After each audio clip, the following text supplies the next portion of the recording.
Muy buenas tardes.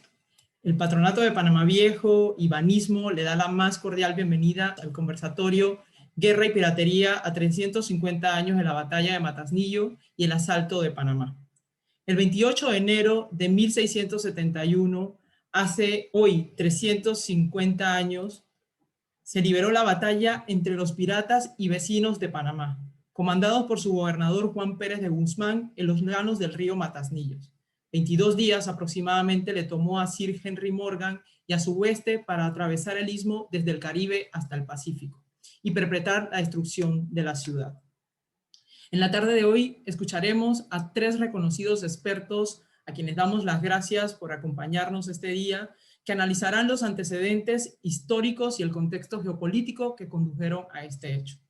También explicarán los detalles del ataque de la ciudad desde el asalto al castillo de San Lorenzo, donde tuvieron lugar los enfrentamientos, hasta lo que sucedió durante ese fatídico 28 de enero de 1671. ¿Quiénes fueron los principales protagonistas? Tanto en el lado de los defensores, panameños y españoles, como en los atacantes, una coalición de piratas. ¿Cuáles fueron las consecuencias más significativas a corto y a largo plazo de ese crucial punto de inflexión en la historia panameña? Aprovechamos para comunicarles que se está grabando este conversatorio con fines educativos y próximamente estará disponible en nuestro canal de YouTube del Patronato de Panamá Viejo. Este conversatorio se desarrollará de las siguientes maneras. En primer lugar, los panelistas harán sus exposiciones. Durante ese tiempo, el chat permanecerá abierto para que ustedes puedan plantear las interrogantes que deseen. Al finalizar, se abrirá un espacio de preguntas y respuestas. Tenemos al doctor José Manuel Espinosa Fernández. Es licenciado en Historia por la Universidad de Sevilla y doctor en Historia por la Universidad Jaume I, ambas de España.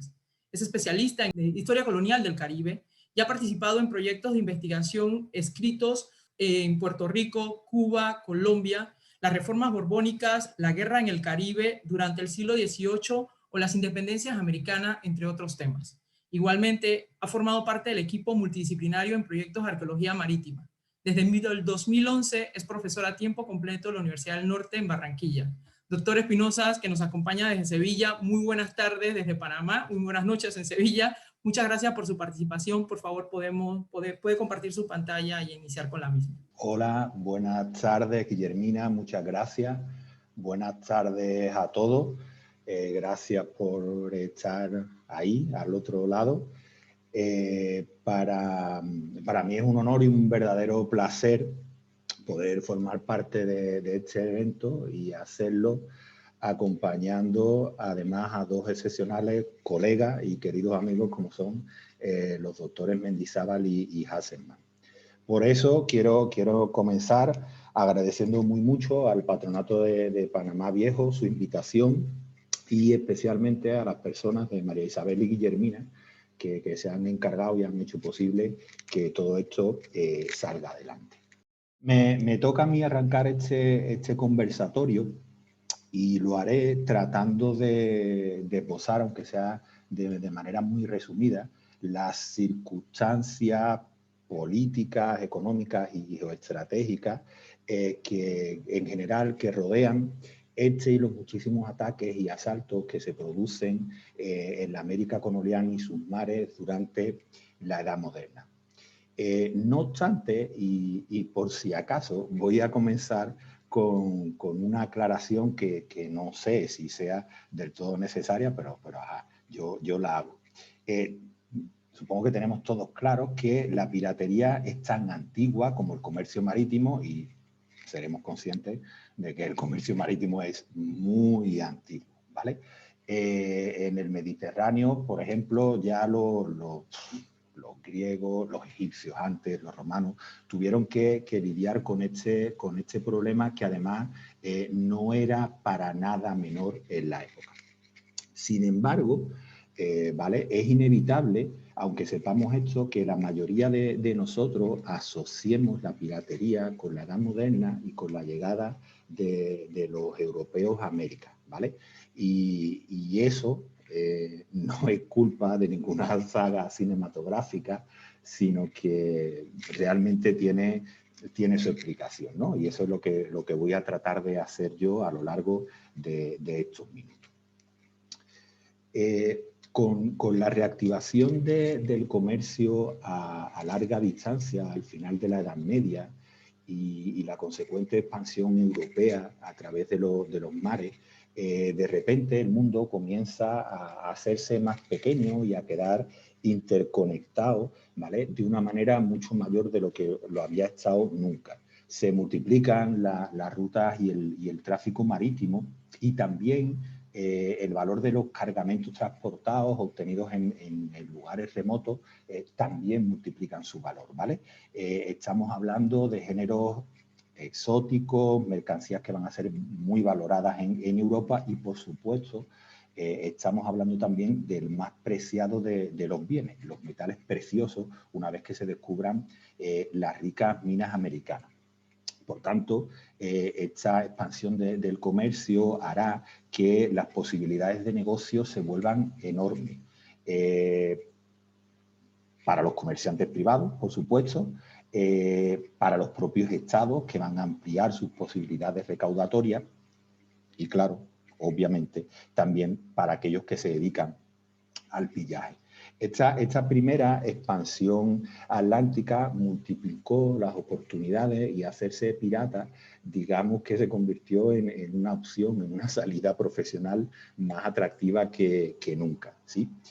No obstante, que durante los siglos XVI al XVIII en los mares americanos se viviera una auténtica edad de oro de la piratería no se explica solo por razones cuantitativas, es decir, no es solo que haya más comercio y que los cargamentos que transportamos ahora sean más valiosos, sino que hay toda una serie de factores contextuales que crearán el escenario propicio y que brindarán la oportunidad necesaria para que esto suceda, ¿vale?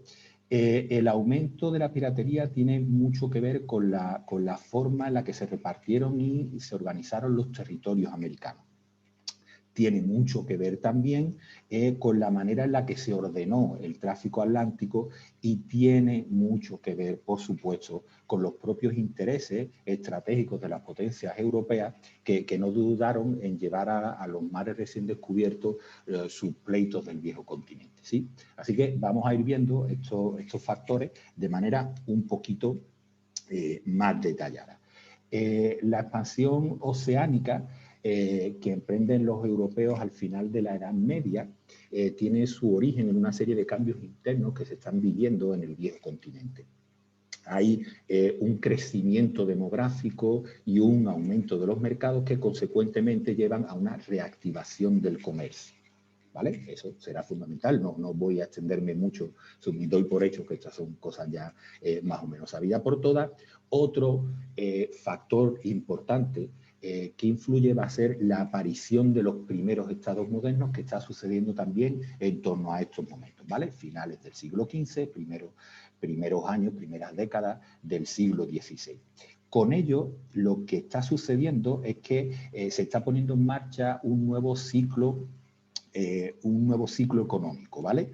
Regido bajo las directrices del capitalismo comercial y sustentado en la creación de imperios coloniales. Estados, comercio, colonialismo irán de la mano durante toda la modernidad.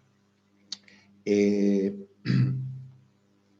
esta carrera, ¿vale? Por conseguir colonias y expandirse, quienes habían tomado la delantera a la hora de crear imperios coloniales habían sido los portugueses y los españoles, ¿vale? El papado había ratificado sus respectivas esferas de influencia, ahí lo ven en el mapita, ¿vale?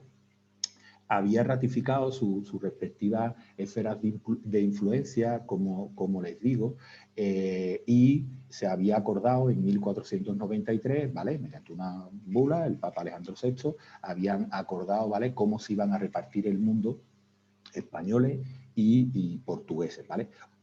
Por motivos obvios, ese reparto solo satisfizo a España y a Portugal, ¿vale? Tengamos en cuenta cosas como que se estaban repartiendo espacios en abstracto, ¿vale? Territorios que ni se conocían, ni mucho menos se habían explorado, ni conquistado, ni colonizado, ¿vale?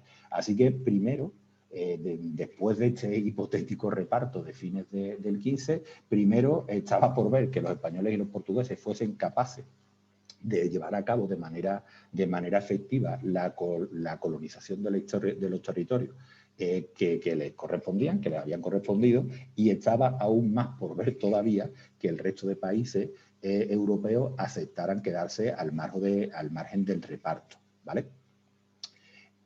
Como sabemos,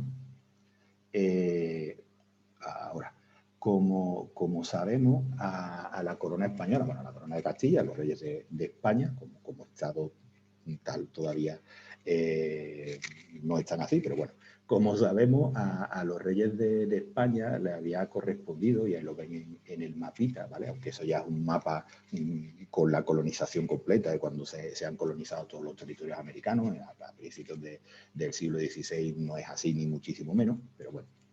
Como les decía, a los reyes de España les había correspondido la práctica totalidad, en ese reparto les había correspondido la práctica totalidad del continente americano, con la excepción de lo que luego va a ser Brasil, ahí está dividido por la rayita, que eso le correspondió a los portugueses. No obstante, el dominio que los monarcas españoles tenían sobre América era mucho más nominal que real.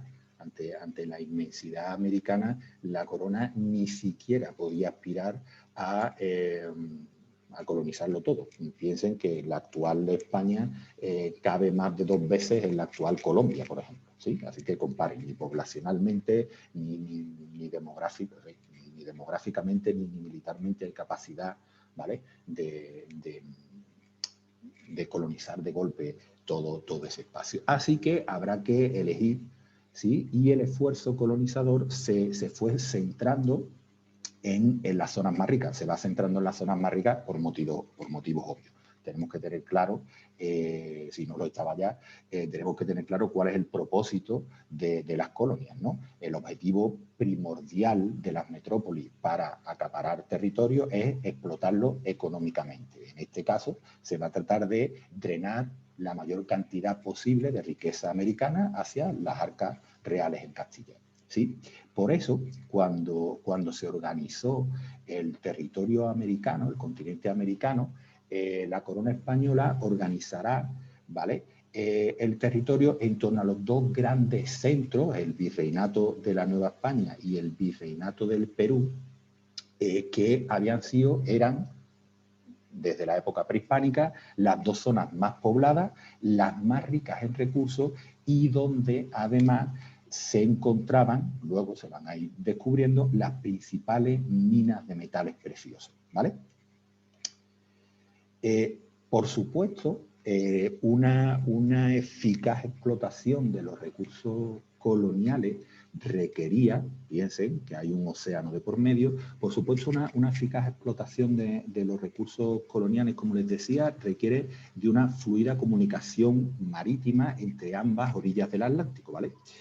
Pero si no se quería que una parte importante del beneficio colonial se perdiera por el camino, el tráfico había de estar suficientemente controlado y protegido. ¿Sí? Pensemos que a esas alturas tan peligrosos eran los piratas como los contrabandistas, y en las primeras décadas abundan, bueno, en las primeras décadas, y podemos hacer la generalización de que hasta el siglo XVIII abundaban mucho más los segundos que los primeros, ¿vale? Uno de los motivos por los que se trata de controlar muy bien y de organizar el tráfico, lo veremos luego, será más bien tratando de prevenir, ¿vale?, el contrabando casi que a los piratas. Pero bueno, España, al igual que el resto de metrópolis europea, va a organizar su comercio colonial bajo un régimen de monopolio, centralizado y fuertemente fiscalizado, como les decía, ¿no? Lo fundamental es obtener recursos tributarios, financieros de ese comercio, grabarlo mediante impuestos y asegurarse un beneficio. Eso es lo que ganan las arcas de los reyes europeos con todo este asunto. Tanto para ejercer ese control administrativo que yo les decía, como para alejar los peligros, que también eran evidentes desde el principio, que acechaban a los cargamentos por el camino, la corona va a idear un sistema, el sistema de flotas, lo llamamos, ¿vale? Un sistema que estará vigente entre 1561 y 1778. Hay modificaciones, incluso muy sustanciales, a lo largo del 18, pero bueno, podemos decir en líneas generales que esto que yo les voy a explicar ahora del sistema de flotas y la manera en la que se ordenó el tráfico atlántico entre España y sus colonias está vigente entre 1561 y 1778. La idea de ese sistema era muy sencilla, ¿no? Se iba a establecer una serie de rutas fijas con escalas programadas, lo que llamamos la carrera de India, ¿vale? Con rutas ya establecidas tanto para la ida como para la vuelta, ¿vale? Era viaje cerrado, haciendo más fácil, al ser rutas ya establecidas y que todo estuviese programado, lo que se hacía era más fácil tanto la defensa de las flotas como de los lugares de paso. Cada flota la constituían convoyes de buques mercantes, ¿sí? Ahí tienen una representación esquemática de cómo funcionaría la cosa. Una flota, como les digo, básicamente era un convoy de buques mercantes que navegaban en conserva, se llamaba en la época, y que eran escoltados y protegidos por buques de guerra fuertemente armados, ¿vale? Podemos hacer una imagen ahí un poco idílica de cómo sería el asunto. ¿Cuáles eran esas rutas? ¿Sí? Preestablecidas. ¿Por dónde pasaba esa carrera de India? Bueno, cada año iban a salir 2 flotas desde el puerto de Sevilla. ¿Sí? Había un puerto de salida fija, el puerto de Sevilla, que es el único puerto interior que tiene España, ¿vale?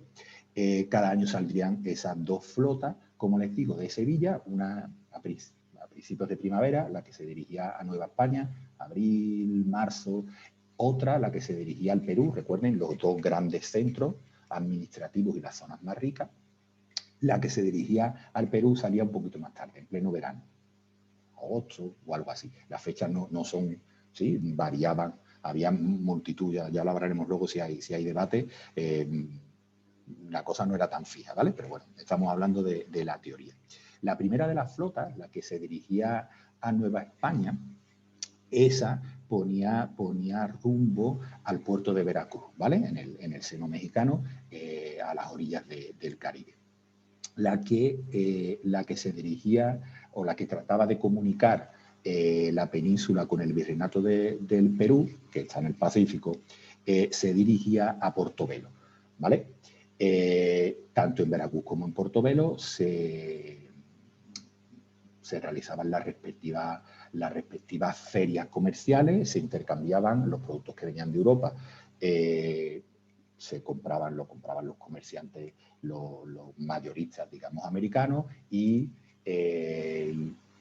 se cargaba también en esas mismas ciudades las ganancias de las ventas, obviamente, y los impuestos y demás que se habían recaudado en cada uno de los territorios, ¿no? A la vuelta, tanto una flota como otra, por tanto, regresaban cargadas a la península con las ganancias, como les digo, de esas ventas y con los impuestos que pertenecían al rey que se habían estado recaudando.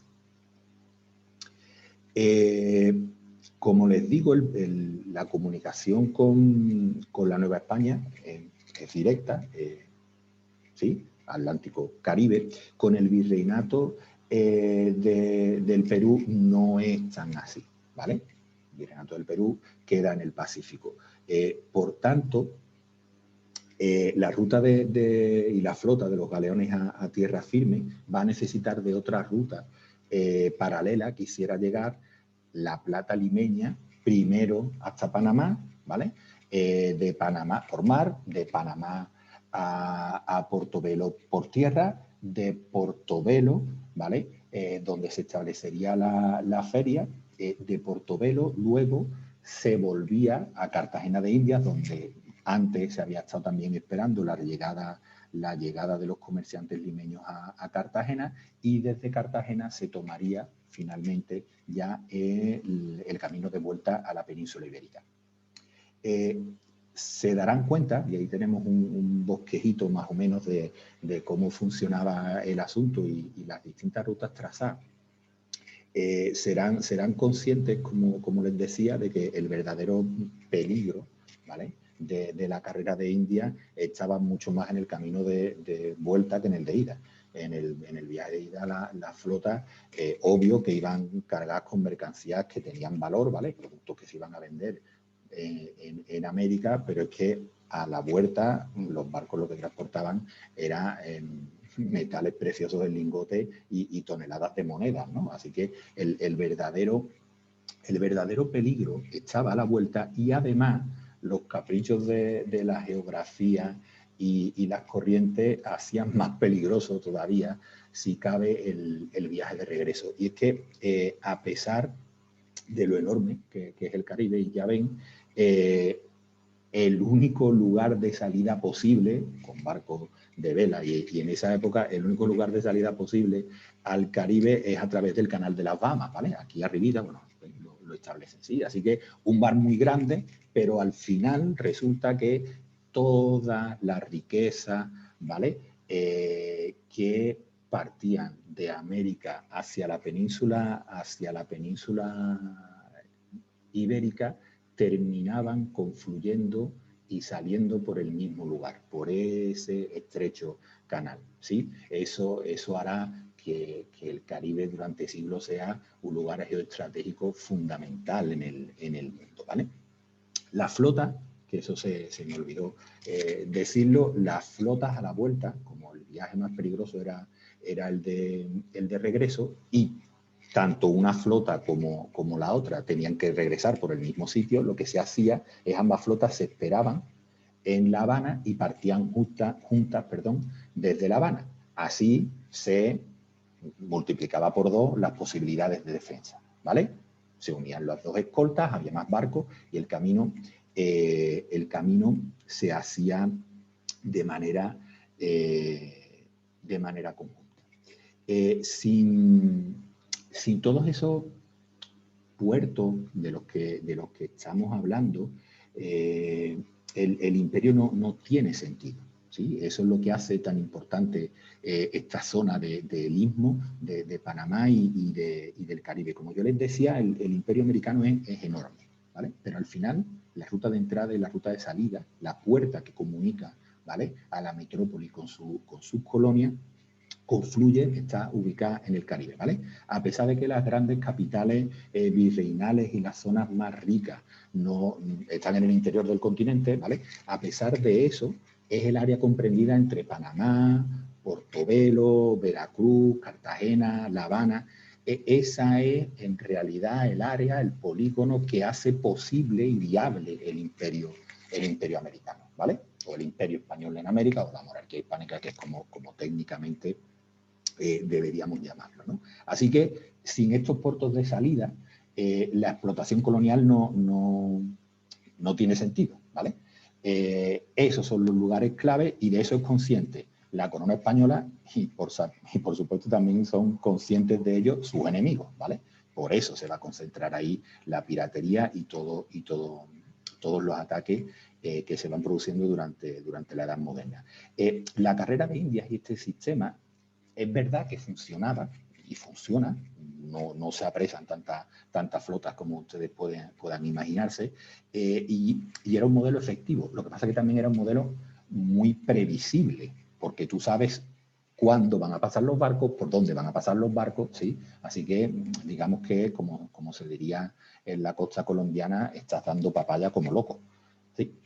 Así que, bueno, para conservar el control de estas rutas de acceso, se hizo necesario levantar todo un entramado defensivo, y los puertos y las ciudades, y estas ciudades claves que yo les decía, para la defensa se fortifican totalmente, se van llenando de soldados, además en la medida que avance el tiempo cada vez más, y se convierten en auténticas plazas fuertes. En la época, a esas ciudades, a esos enclaves, se les llama las llaves del imperio americano, ¿vale? Y ahí hay una lista, y ahí pueden ver en la presentación toda una lista de todas las fortificaciones, porque en el mapa no se ve muy bien, de todos los puntos claves estratégicos que se defienden y son los que salvaguardan esas rutas de paso, y los guardianes, ¿sí?, del tesoro americano, que no está en el Caribe, pero sale por el Caribe, ¿vale? Así que para aquellos que quieren apoderarse de las riquezas americanas, ¿sí? Para los enemigos de la monarquía, tan efectivo es asaltar una flota, que ya le digo yo que no es tan fácil, como hacerse con cualquiera de estos puertos, y de hacerlo además en momentos en los que las flotas están ahí esperando o ya han llegado las riquezas y los barcos no, etc. Hay multitud de circunstancias, ¿no? El caso es que, como les digo, no solo la piratería y todos estos ataques que tratan de mermar a los intereses de la monarquía hispánica en América, no solo se van a centrar en atacar la flota, sino que también obtendrán muy buenos beneficios atacando estos lugares claves, que además en las primeras, iba a decir décadas, pero hasta el siglo XVIII, casi podemos decir, las flotas van mucho más protegidas, están mucho más protegidas que lo que están estos enclaves, ¿vale? Las grandes fortificaciones que vemos hoy día, y ahí hay unas cuantas imágenes, las grandes fortificaciones que vemos hoy día en el Caribe, la mayoría son de la segunda mitad del siglo XVIII, cuando se hace toda una política de reestructuración y replanteamiento de las defensas y demás, ¿vale? Siglo XVI y XVII no son así ni mucho menos, ¿vale? Por eso es tan fácil en muchos casos asaltar algunas de estas ciudades, a pesar de lo importante que son. Bueno, llegados a este punto, y para ir terminando ya casi, sí, una aclaración, que luego si quieren también podemos discutir un poco más. Normalmente, ¿vale? Usamos el término pirata de manera amplia, ¿vale? Usamos pirata, corsario, filibustero, bucanero, es decir, hay toda una cantidad de sinónimos, podríamos decir, que utilizamos a la hora de referirnos a esta categoría, o tratando de hacer alusión a una categoría, ¿vale? General, pirata, y en realidad, ¿vale? Y en realidad no son exactamente lo mismo, ¿vale? Y hay toda una serie de implicaciones jurídicas distintas dependiendo de una cosa u otra. Haciéndolo rápido. Un pirata es alguien que se dedica al pillaje. Es un delincuente que está al margen de la ley, que actúa bajo ninguna bandera, ¿vale? No está sujeto a ningún estado, a ningún país, y no tiene que dar explicaciones ni parte de su botín a nadie. Estos piratas al principio son figuras un poco ambivalentes, y muchas veces no podemos distinguir muy bien dónde empieza la piratería y dónde acaba el contrabando. Hay piratas que unas veces son piratas si consiguen, o mejor dicho, hay piratas que unas veces son contrabandistas si consiguen hacer las cosas por las buenas, si consiguen transar, comerciar, intercambiar, y si no pueden por las buenas, pues atacan la ciudad en cuestión y se convierten en piratas, ¿sí? Hay una línea muy delgada. Otra figura, y es la última que voy a explicar, que sí es importante, son los corsarios.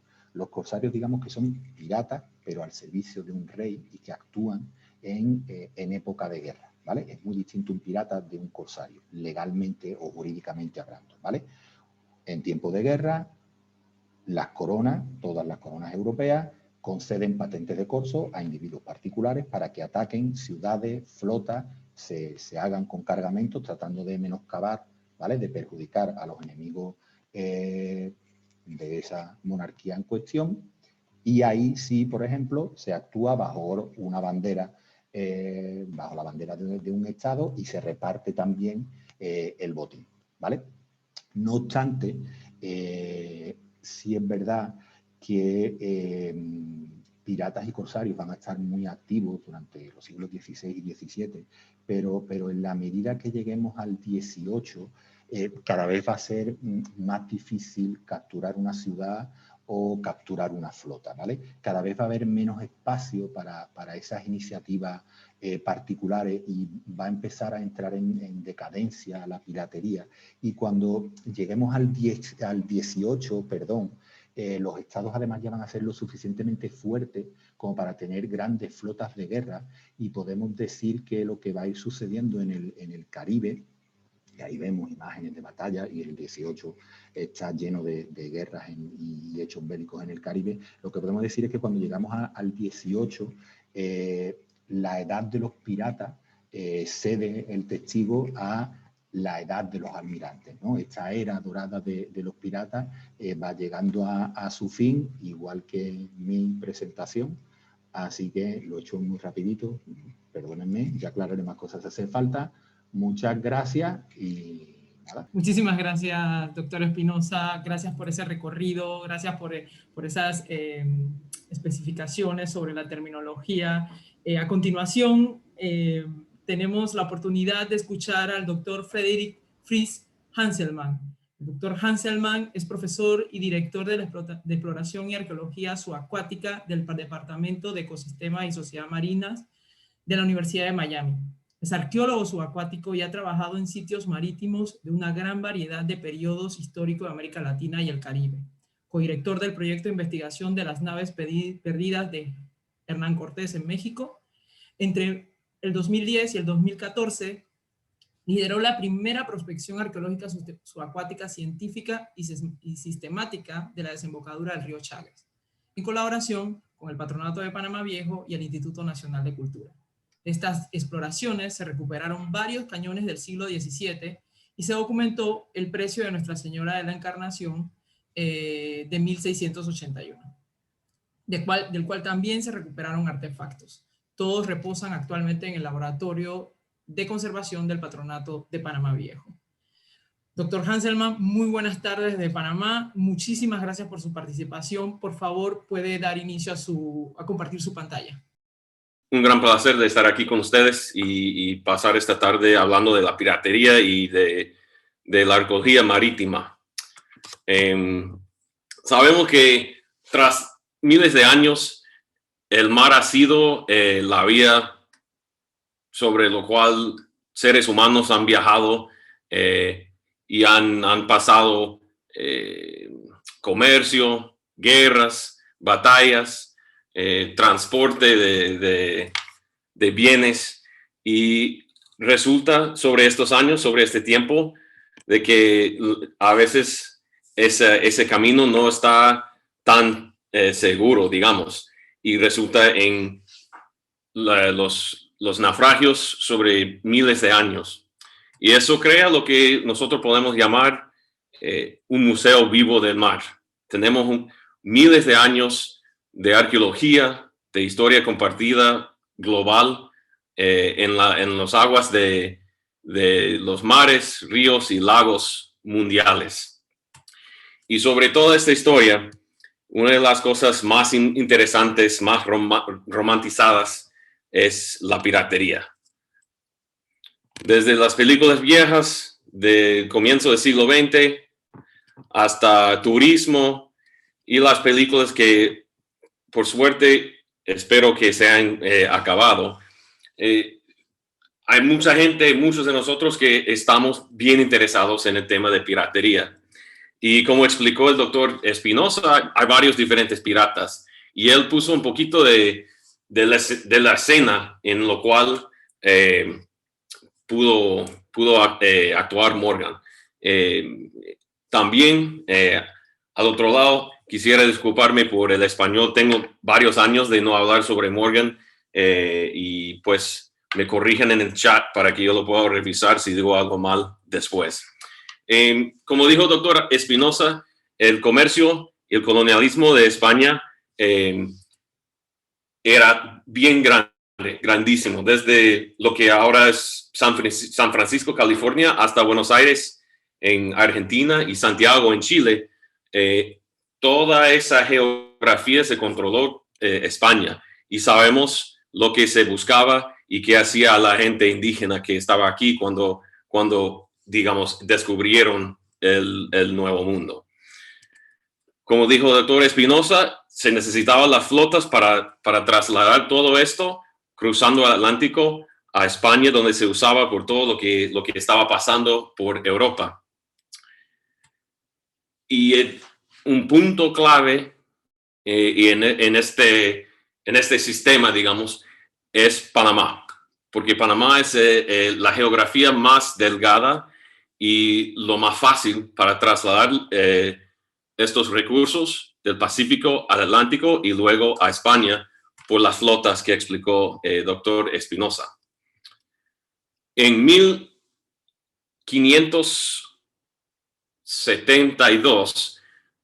82, a veces se me escapan los años, llegó Francis Drake, el Draco, como decían los españoles en ese tiempo, y él navegó por el Chagres, saqueó a Venta de las Cruces y se fue, continuando su navegación, cruzando todo el mundo.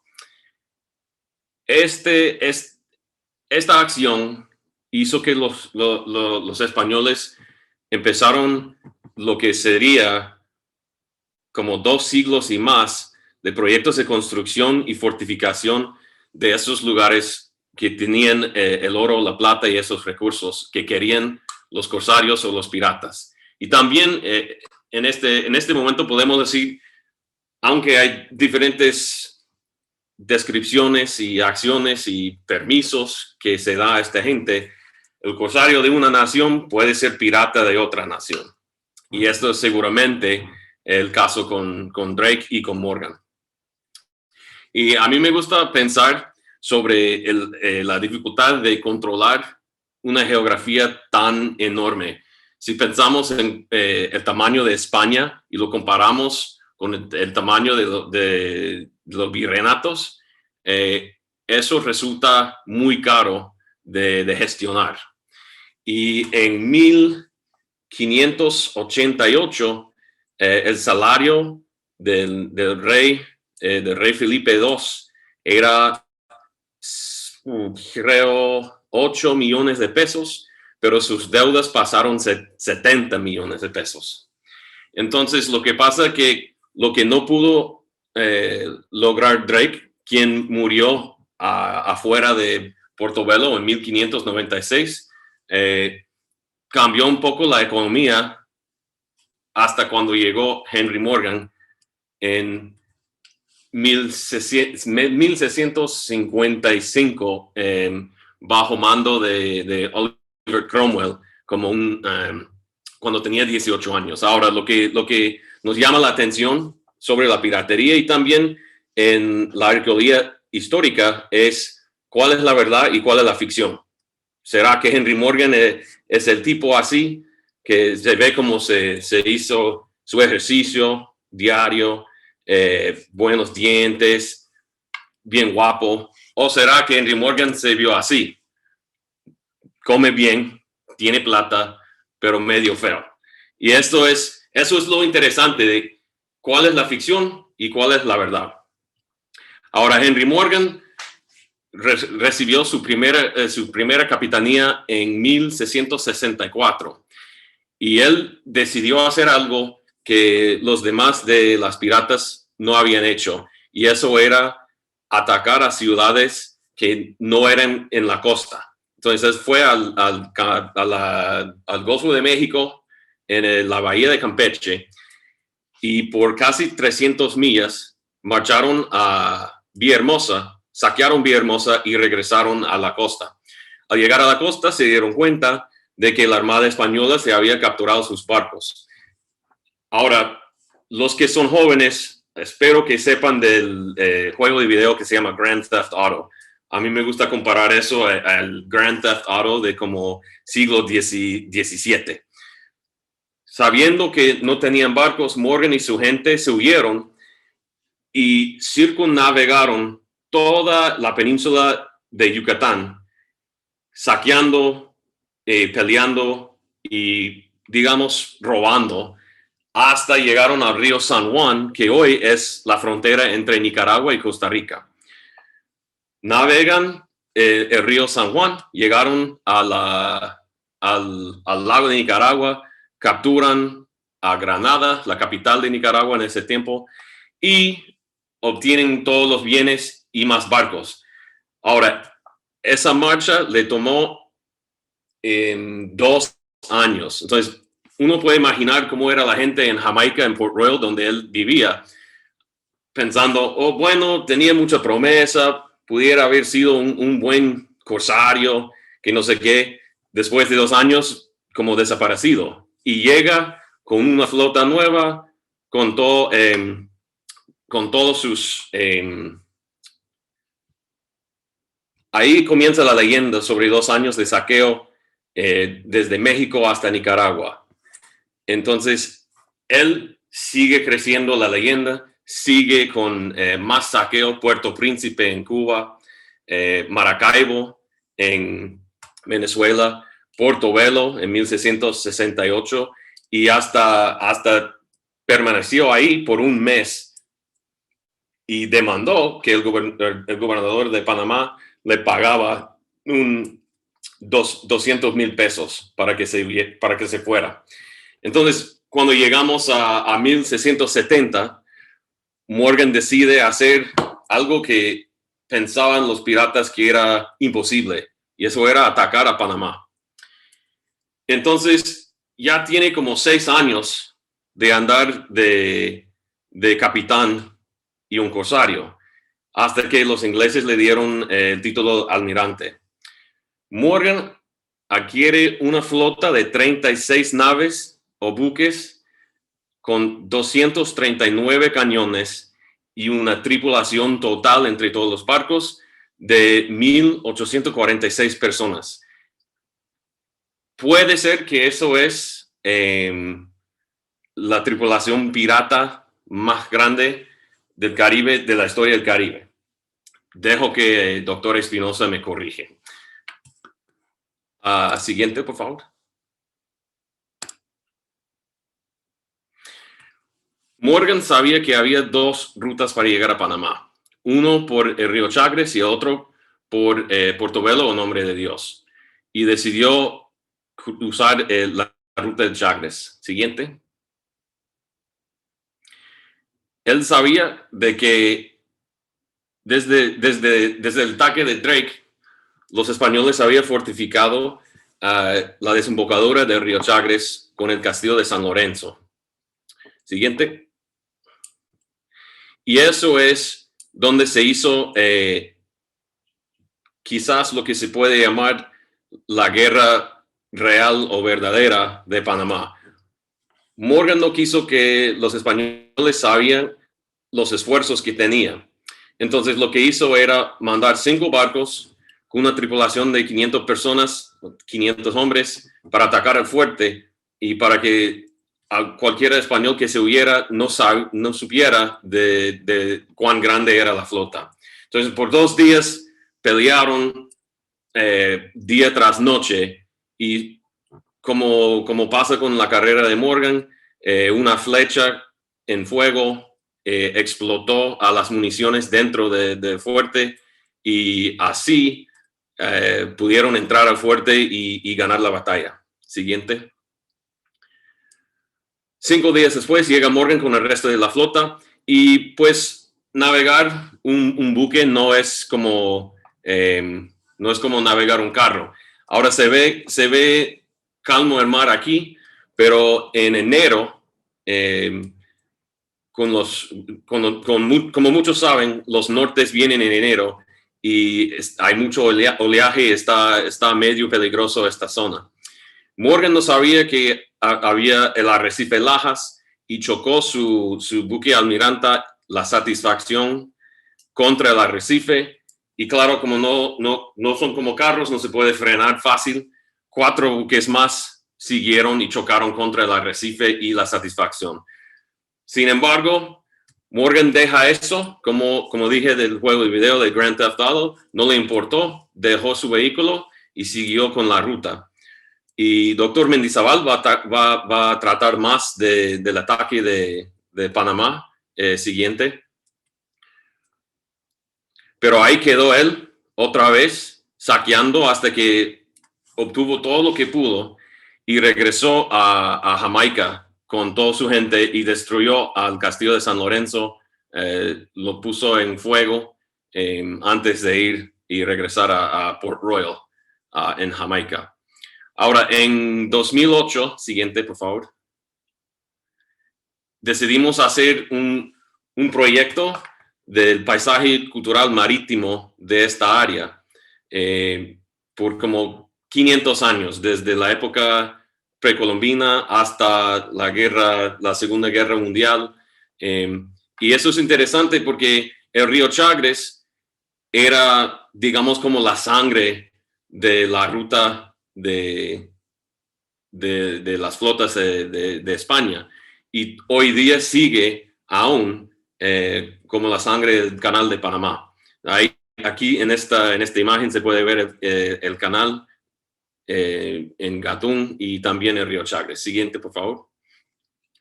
Una persona pensaría o preguntaría por qué chocó Morgan con tantos barcos. Mirando esta imagen no se ve tan difícil, pero si veamos una mapa de navegación, siguiente, se puede ver que realmente es más difícil de lo que uno crea. Siguiente. En 2008 empezamos con una prospección, magnetometría y prospección visual. Y llamamos esta temporada de campo el Rockstar temporada de campo, porque nunca regresamos a tener sauna, piscina ni helicóptero en los barcos y las lanchas. Siguiente. Encontramos restos y artefactos desde la época colonial de los españoles hasta la Gold Rush de California. Ya se me fue. Y también, tratando del ataque de Morgan, encontramos estos cañones y lo mapeamos y lo documentamos. Ahora no se ven como cañones, pero vamos a tratar un poquito de la conservación un poco más luego. Siguiente. Lo que nos llamó la atención era evidencia de destrucción del arrecife. En la izquierda eso se usó con explosivo y en la derecha eso fue por taladro. Y en el internet, en una búsqueda sencilla, encontramos esos artefactos que estaban de venta. Y esa era una granada que se vendía por $250 porque el valor del artefacto era menos de lo que costaba para darle conservación y preservar el artefacto. Y lo más lamentable es el plato, que como se puede ver por los símbolos aquí abajo, era de procedencia de Port Royal, de Puerto Royal, donde se mantenía Morgan y su tripulación. Ahora, si estos artefactos se desaparecen o se saquean de un sitio sin documentación, sin mapeo, es problemático porque ya se pierde la relación del artefacto con el sitio, se pierde el contexto y no podemos usarlo por análisis ni interpretación del sitio. Entonces es problemático si estos artefactos desaparecen de estos sitios, de estos lugares. Siguiente. Entonces, en consulta con el Patronato Panamá Viejo e INAC, decidimos que debemos excavar los cañones que encontramos y ponerlos en conservación antes de continuar la prospección. En 2008 regresamos para recuperar estos cañones. Siguiente. Usando globos de extracción y una grúa, lo trasladamos al Smithsonian Tropical Institute, a STRI, donde estaban esperando hasta que el Patronato Panamá Viejo y su laboratorio estaba listo. Siguiente. En 2011 regresamos para darle seguimiento a la prospección y aún más excavación. Siguiente. Lo que se veía en la imagen anterior se llama un magnetómetro. El magnetómetro es como un detector de metal que se usa para encontrar objetos ferrosos bajo la arena o dentro del mar. Y lo que veamos en las líneas rojas eran las líneas planeadas, las líneas verdes es lo que navegamos y todos los círculos son lo que nosotros llamamos anomalías. Y esos son lugares que se da una diferencia magnética entre la firma de la región. Y esto es donde buscamos o buceamos para hacer prospección visual y probar si es arqueológico, cultural o basura. Siguiente. Y en una de estas anomalías encontramos lo que se veía como piedra coralina, pero a verlo un poquito más y mover un poco de sedimento y de la arena, encontramos que realmente no era así. Siguiente.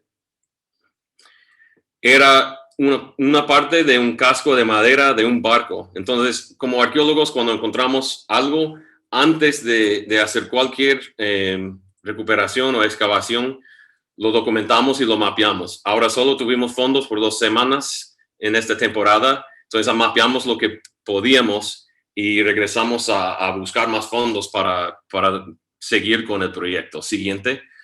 Y este es, bueno, lo que se veía en el sitio era cajas de madera que contenían varios objetos, como estos son, bueno, voy a hacer una traducción directa en español de inglés, zapatos de mula, mule shoes. Siguiente. Clavos. Y este es el mapa. O sea, como se puede ver, siempre es un asunto de tiempo y fondos, y eso es lo que pudimos mapear en 2011. Siguiente.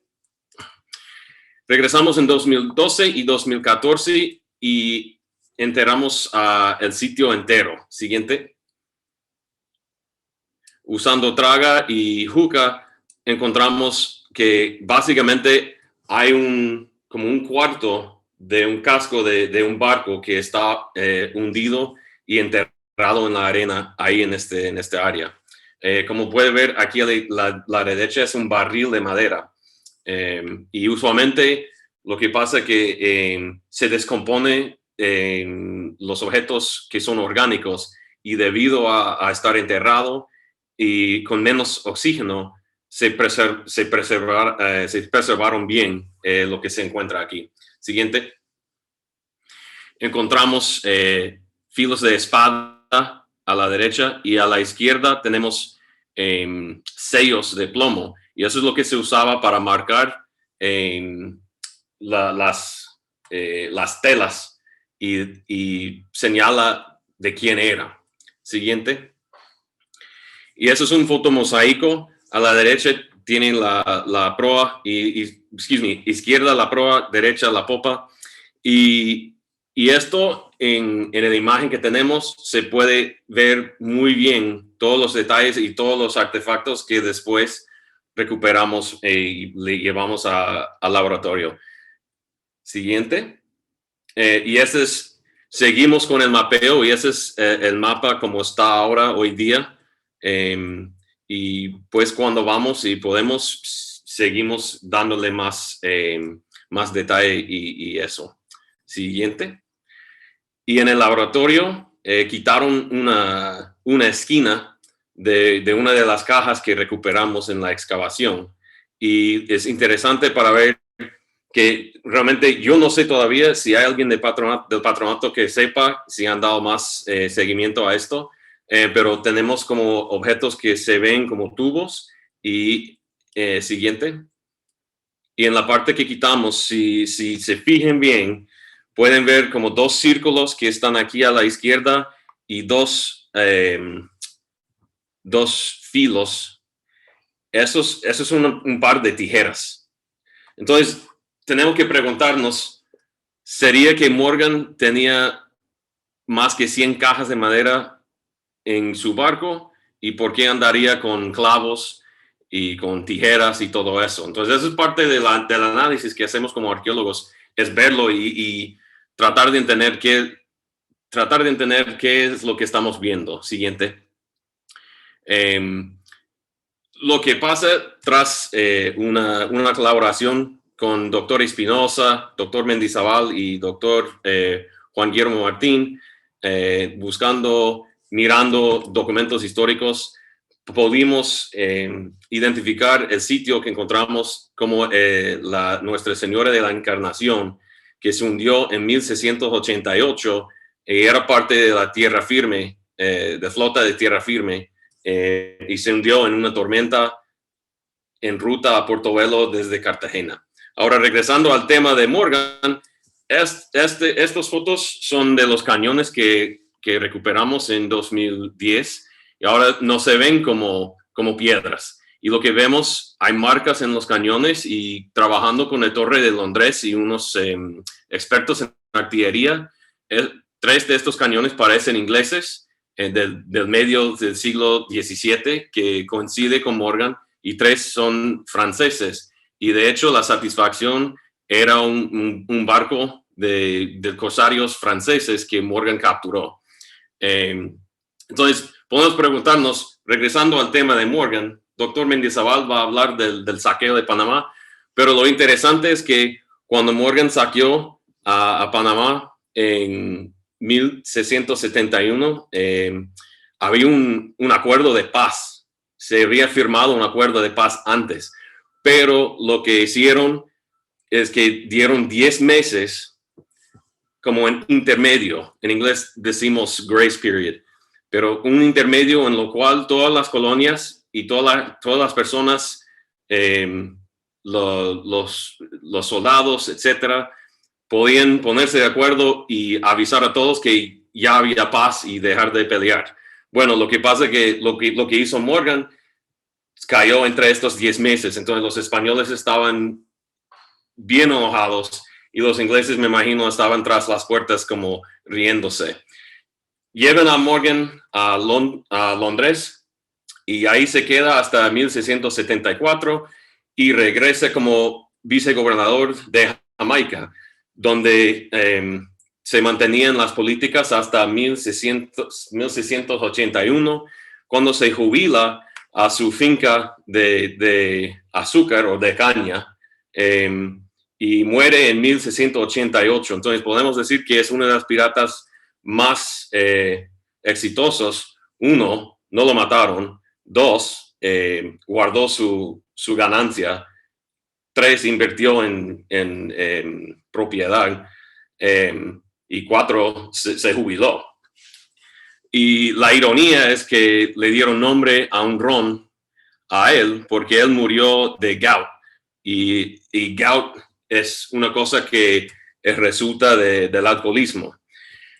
Y para hacer doble ironía, siguiente, es esa misma compañía que nos dio fondos por 2 temporadas de campo, incluso uno de 3 meses en 2012.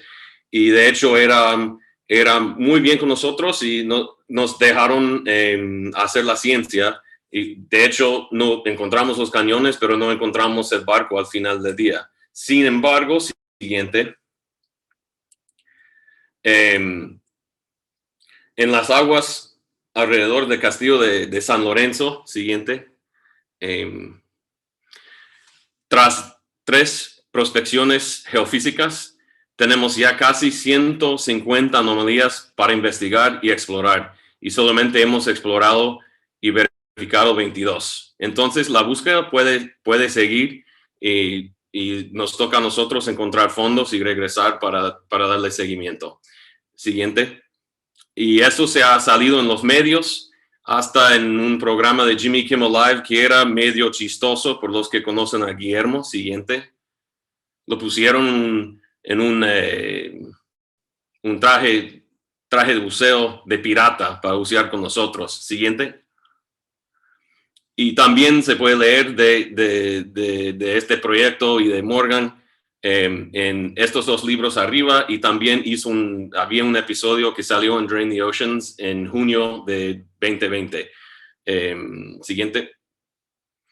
Y hay que agradecer a todos que han donado, que han trabajado con nosotros, que nos han ayudado, especialmente Capitán Morgan Rum, que dieron los fondos para temporadas de campo, pero también para la conservación, y por supuesto el Patronato Panamá Viejo por todo la colaboración y la amistad y pues trabajar juntos. Muchas gracias a todos y regreso el tiempo a Guillermina.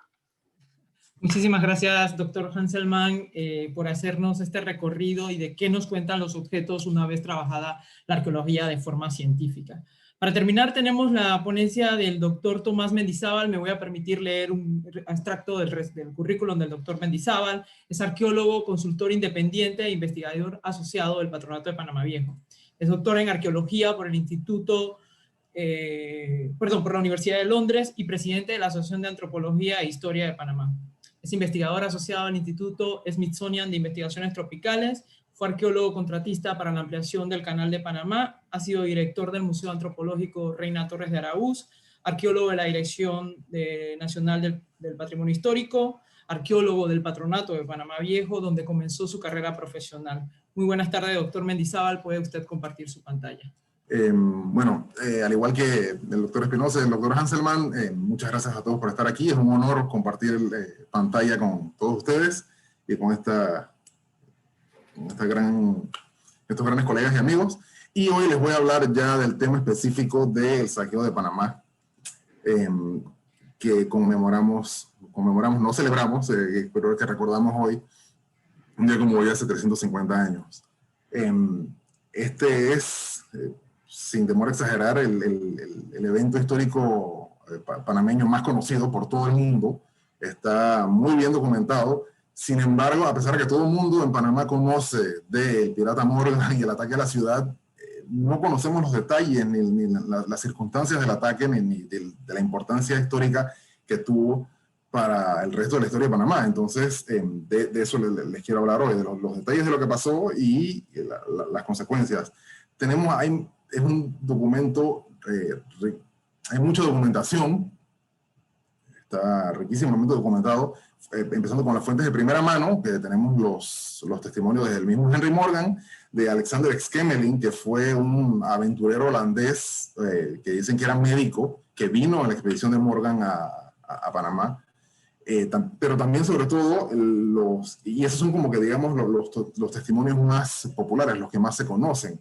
Pero tenemos hay mucha documentación del lado de los defensores, de los españoles que se encargaron de la defensa de la ciudad, empezando por los testimonios, las cartas que mandó de Juan Pérez de Guzmán, que era el presidente de la Audiencia de Panamá, y que también no solo mandó cartas, sino que se le hizo un juicio de residencia después del evento. También están los testimonios, principalmente los de Fernando de Saavedra, que estuvo aquí, el conde de Marichalar, que fue se le mandó como presidente interino de Panamá hasta que llegó el que iba a ser el presidente formal de la Audiencia de Panamá, Antonio Fernández de Córdoba, por quien está nombrada una de las principales avenidas de la ciudad hoy en día. Y entre estos tres dan mucho testimonio de qué fue lo que pasó ese día, aparte del otro montón de gente que participó en el juicio de residencia y que también tenemos sus palabras, ¿no? De las fuentes historiográficas se ha escrito bastante, pero las más recientes, y pienso yo que las más confiables, son, empezando por el libro de Peter Earl, que se llama The Sack of Panama. Este libro, la verdad es que es buenísimo. Se publicó hace 40 años y yo todavía no entiendo cómo es que ese libro no es más conocido aquí en Panamá. Debería haber una traducción ya. Pero la versión definitiva en el español la recoge el doctor Alfredo Castillero Calvo en su obra Sociedad de Economía y Cultura Material, Historia Urbana de Panamá la Vieja, y también la tiene en el libro de la Ciudad Imaginada, donde él resume todas las circunstancias del ataque, qué fue lo que pasó, usando ambas fuentes, tanto las fuentes inglesas como las fuentes españolas. Entonces, empezamos desde donde lo dejó el doctor Hanselman, con el ataque al San Lorenzo. Ahí, después de la dura batalla que tuvieron ese día los españoles, los defensores locales, para evitar que los piratas se tomaran el castillo, y dando unas grandes muestras de coraje, lastimosamente perdieron la batalla. El castellano de San Lorenzo, don Pedro de Elizalde y Ursúa, dio hasta su vida en el intento, pero eran demasiados y no estaban bien armados las fuerzas locales. Así que los piratas toman el castillo y se dirigen hacia la ciudad de Panamá usando el camino de cruces. Primero vienen por el río Chagres, y aquí en este mapa donde ustedes ven estas cruces de San Andrés, es donde los españoles tenían pensado, donde don Juan Pérez de Guzmán tenía pensado poner barricadas y trincheras para defender el camino y evitar que los piratas se aproximaran a la ciudad. Lastimosamente, nada de esto sirvió, porque, lo dice el mismo Juan Pérez de Guzmán, los hombres que él mandó a evitar el ataque simplemente se replegaron por el miedo que los oprimía. Así lo dice Pérez de Guzmán.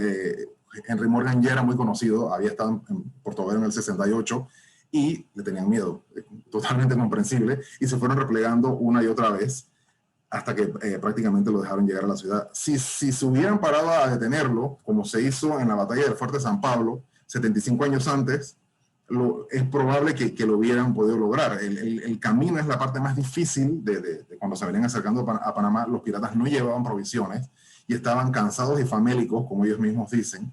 Así que si lo hubieran parado en 1596, 70 hombres pararon casi 1000 ingleses que venían también a saquear la ciudad de Panamá, pero esa vez de parte del pirata Francis Drake, y no lo lograron.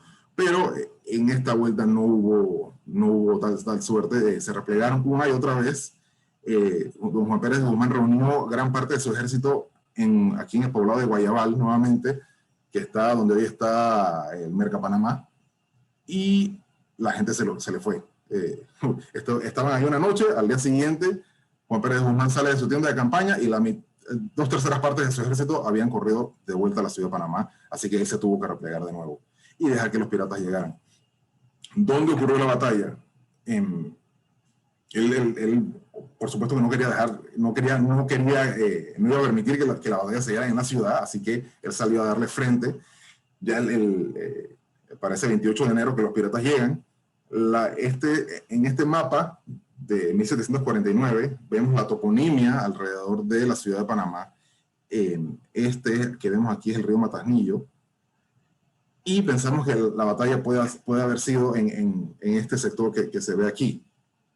El mapa es buenísimo porque muestra lo antigua que es la toponimia alrededor de la ciudad de Panamá, pero también nos sirve para imaginarnos mejor dónde ocurrió. Ahora, si traemos esto a la época moderna, esto es, en verdad, nunca vamos a poder decir exactamente dónde fue la gran batalla. Solamente sabemos que fue afuera de la ciudad. Juan Pérez de Guzmán dice que la batalla se dio a 1 legua de la ciudad sobre el camino de cruces. Entonces, los piratas venían por el camino, él salió con el ejército local a defender la ciudad también por el camino, y los estaban esperando en el camino. Así que en verdad depende de dónde en este sector entre Guayabal, que sabemos que los piratas llegaron hasta aquí, la batalla ocurrió en una llanura cercana al río Matasnillo, en este sector, entre Guayabal y Panamá Viejo. Y aquí hay un buen par de candidatos de sitios llanos, a más o menos 1 legua, que es como 5,5 kilómetros, más o menos, porque en esa época 1 legua se definía como la distancia que puede caminar una persona en 1 hora, o andarla a caballo, entonces eso es casi cualquier cosa. Pero estas son algunas de las posibilidades que tenemos. Puede haber sido en esa gran llanura que está en San Francisco, allá por la Vía Porras, calle 50, o esa gran llanura que está entre Obarrio y El Carmen. También un buen candidato es la urbanización industrial, o simplemente donde está también Betania, el Camino Real de Betania, que es una zona bastante plana. Pero esto es especulación, simplemente no dudo que alguna vez lleguemos a saber dónde se dio la batalla. ¿Qué pasó? Los defensores, el detalle, la batalla se perdió principalmente, bueno, uno porque los dejaron llegar hasta muy cerca de Panamá, y ya los piratas, una vez llegados hasta acá, no tenían más que atacar. Pero había una gran diferencia entre los ejércitos. Los defensores eran un ejército valiente, pero sin entrenamiento. Eran alrededor de 1.200, 1.400 de hombres de infantería y 2 escuadrones de 400 caballos. Había entre 200 y 300 españoles. Entre toda esa gente, muy pocos soldados profesionales. Los demás eran simplemente civiles panameños, criollos, mestizos, mulatos, zambaigos, gente libre y hasta esclavos, que simplemente tuvieron que dar la cara y defender su ciudad porque ya no había de otra. Pérez de Guzmán también se le ocurrió este famoso ardid de traer 1.500 toros arreados para tirárselos a los piratas, pero también está la diferencia en el armamento. Él mismo dice que había, con suerte, 600 arcabuces entre las tropas locales, que no eran suficientes y además eran tecnología vieja. Los demás defensores estaban armados con básicamente armas contundentes: lanzas, flechas, arcos y flechas, alabardas, machetes, palos, cualquier cosa que sirviera para pelear.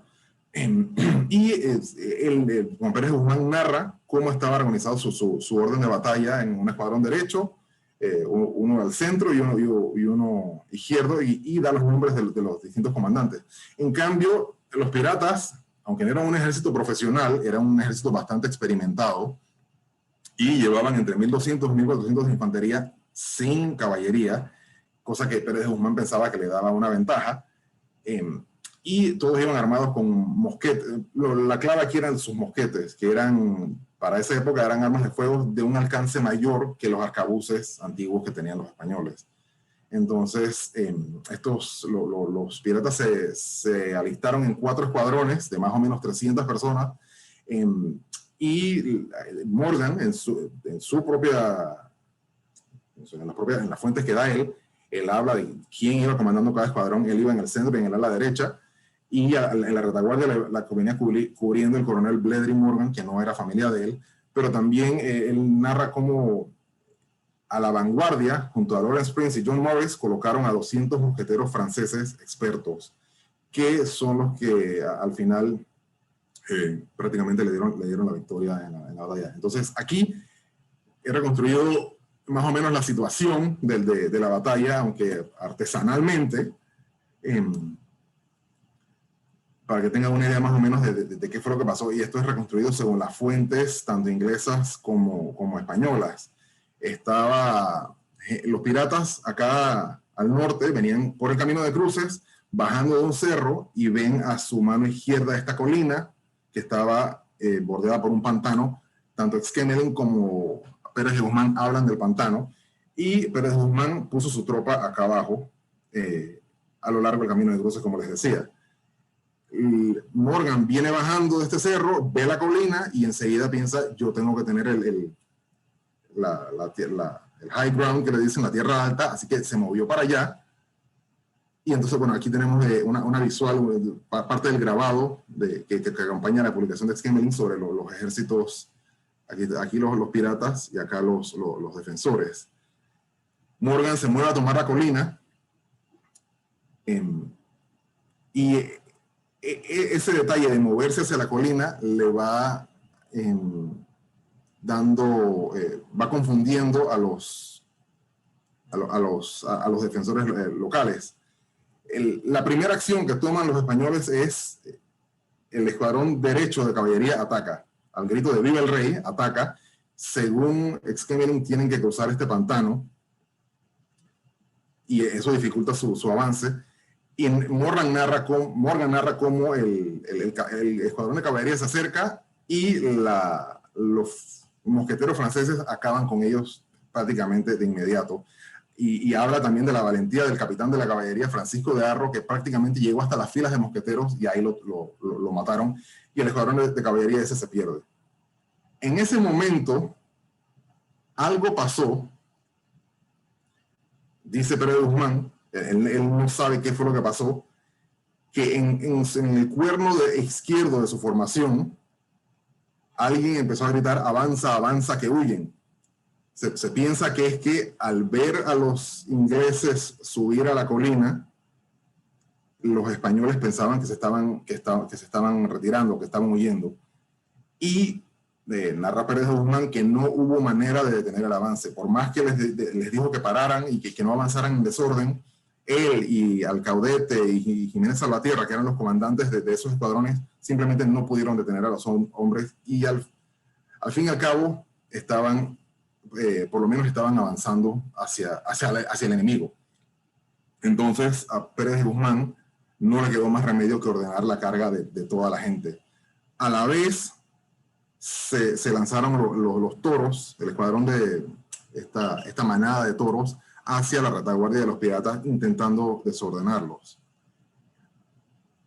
Pero nada de esto sirvió. Los escuadrones locales avanzan cuesta arriba para tratar de embestir a las fuerzas de los piratas, pero estos los estaban esperando, y rápidamente, con el fuego de mosquetería, eliminan. En la primera andanada de mosquetes, matan a 100 hombres, y eso fue todo.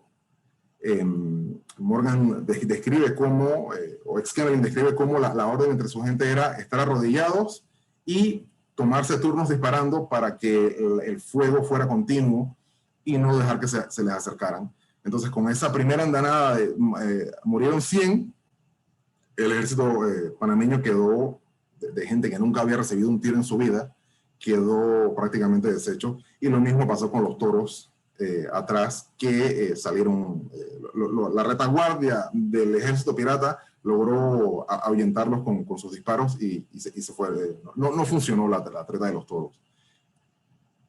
Aquí está la ilustración de Exquemelin, que tiene el episodio de los toros huyendo, y esto es lo que ilustra él o la gente a quien le dijo que ilustrara, el ilustrador, sobre qué ocurrió en la batalla.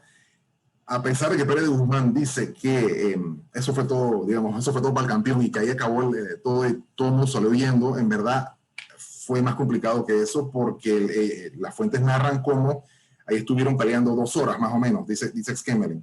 Pérez de Guzmán narra cómo él se quedó en el campo de batalla tratando de emocionar a su tropa y hacer que se defendieran, que casi le pegan un balazo en la cara cuando tenía su bastón de mando ahí, pero nada, al final todo el mundo salió huyendo para donde pudo y los piratas tuvieron el camino libre para llegar a la ciudad. Alonso Alcaudete huye a Portobelo herido por 2 balazos, Pérez de Guzmán huye hacia Natá, y los piratas se dedican ya a recoger a los heridos, a la poca gente que quedaba en el campo, y avanzar a la ciudad. Hasta se dieron el lujo de tomarse un descanso antes de avanzar a la ciudad. Todo esto ocurrió entre las 7 y las 9 de la mañana del 28 de enero de 1671. Los piratas descansan un momentito y después enfilan hacia la ciudad de Panamá. En este plano de 1586, vemos la ciudad y sus límites. Acá arriba el puente del Rey, acá el puente del Matadero, y sabemos que los piratas entraron tanto por el norte como por el oeste de la ciudad, como le ilustra Exquemelin. Aquí vemos la tropa de los piratas entrando por la parte norte de la ciudad. Acá se ve un detalle de la gente huyendo, los que pudieron salir de la ciudad antes del ataque, y él ilustra unas defensas aquí que parecen trincheras o fortificaciones, pero la ciudad no estaba fortificada. El plano que se ve, la fortificación que se ve en este plano era un proyecto, nunca se llegó a hacer. Así que si había fortificaciones, seguramente eran un trabajo temporal, provisional, que de nada sirvió. Los piratas entran a la ciudad y empieza el combate encarnizado calle por calle. Hablan de cómo había barricadas y trincheras con cañones y sacos de harina o de grano esparcidos en ciertos puntos clave de la ciudad para lograr poder pelear contra los piratas, pero de nada sirvió. Ya la resistencia que había en la ciudad era poca, y el mismo Exquemelin dice que los piratas avanzaron matando a todos los que encontraron. Hubo una batalla en la plaza, pero de nada sirvió. Igual, alrededor de las 9 de la mañana, el secretario de Pérez de Guzmán, que estaba en la isla de Perico, esperando el resultado de la batalla, dice que oyó las detonaciones de los barriles de pólvora que habían dejado en la ciudad. Pérez de Guzmán le ordenó a su capitán de artillería, Baltasar Pablo Rocaberti, que detonara barriles que habían sido, con pólvora, que habían sido colocados en ciertos puntos estratégicos de la ciudad en caso de que se perdiera la batalla y los piratas pudieran entrar. Entonces, eso fue lo que hizo. Sabemos que se detonó por lo menos las casas reales y el cabildo. Y en las casas reales dice Henry Morgan que fue tanto el apuro de los españoles por volarlas que ahí murieron 40 de los propios soldados españoles en el intento de volar las casas reales.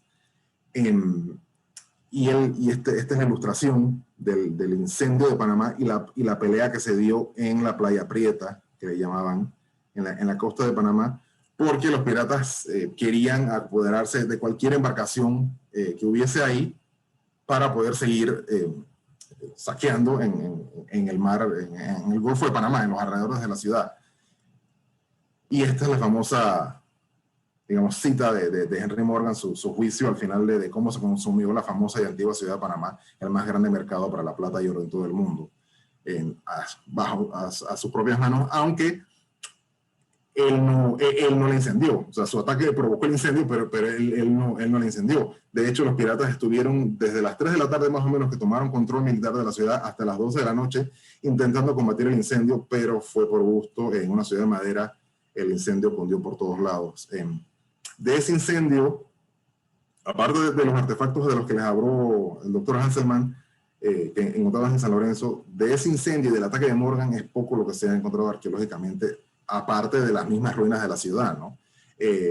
Aquí en el Cabildo, en las excavaciones que se dieron ahí en el año 96, donde yo participé junto con Álvaro Brizuela y la doctora Beatriz Rovira, aquí se encontró, en este edificio que es el asiento del poder municipal local, lo único que se encontró fue esta espada. Esta espada ubicada, que se encontró aquí, en el descanso de las escaleras para subir a la primera planta.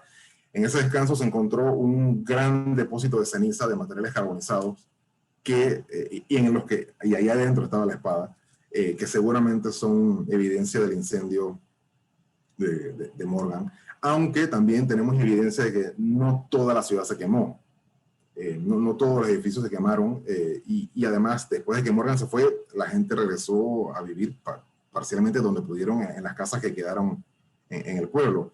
En el 96 también excavamos las casas al oeste de la plaza, en este sector, directamente enfrente del Cabildo, pero del otro lado de la plaza, en unas excavaciones que también dirigió la doctora Beatriz Rovira. Y aquí, por ejemplo, encontramos los restos de los pisos, de las paredes de esa casa. Encima de los pisos de piedra encontramos este gran depósito de tejas y tierra que da la impresión de que el techo se cayó. El techo de esa casa simplemente se cayó porque se pudrió el armazón de madera, pero no se quemó. No encontramos huella de fuego en esta casa. Y, por ejemplo, en el basurero atrás, en el patio, encontramos estos platos tirados, como quien dice, por la última persona que los usó, tirados en el patio sin huella de fuego tampoco. Así que es posible que la gente haya regresado a la ciudad y simplemente hayan vivido ahí, hayan limpiado lo que pudieron y siguieron viviendo ahí hasta que 2 años después se les obligó a mudarse a la nueva ciudad de Panamá, al sitio de Lancón, como lo llamaban. Entonces ya para terminar, hablando del desenlace de cómo acabó esto, bueno, los piratas Morgan y su gente se quedaron en la ciudad un mes, y las fuentes españolas son, y también Exquemelin, hablan mucho de los horrores a los que sometieron a la población, buscando sacarles tesoros, porque no fue mucho lo que recuperaron. Entonces se ensañaron con la gente, con la población civil, y se dedicaron, en ese mes que estuvieron aquí, a organizar partidas alrededor de la ciudad, a ir a cabalgadas, a ir a secuestrar gente y sacarles dónde tenían sus tesoros guardados. Y secuestraron centenares de personas para llevárselas también al que no podía pagar su rescate de 150 pesos, se lo iban a llevar a Jamaica para vender como esclavo. Morgan recoge a toda la gente, se la lleva, y en lo que van en el camino de vuelta hacia San Lorenzo, van recibiendo rescates por la gente y soltándola poco a poco, hasta que ya lleguen a San Lorenzo, y allá en Chagres, ahí se reparten el botín que habían sacado de la ciudad, que era el equivalente de 30.000 libras esterlinas en dinero, vajillas, oro y joyas, y los piratas no estaban muy contentos. Todos hablaron mal de Morgan, pensaban que les había robado, porque acabaron con entre 10 y 18 libras esterlinas de esa época cada uno, lo cual aparentemente no era mucho para el riesgo y las penurias que pasaron ellos, ¿no?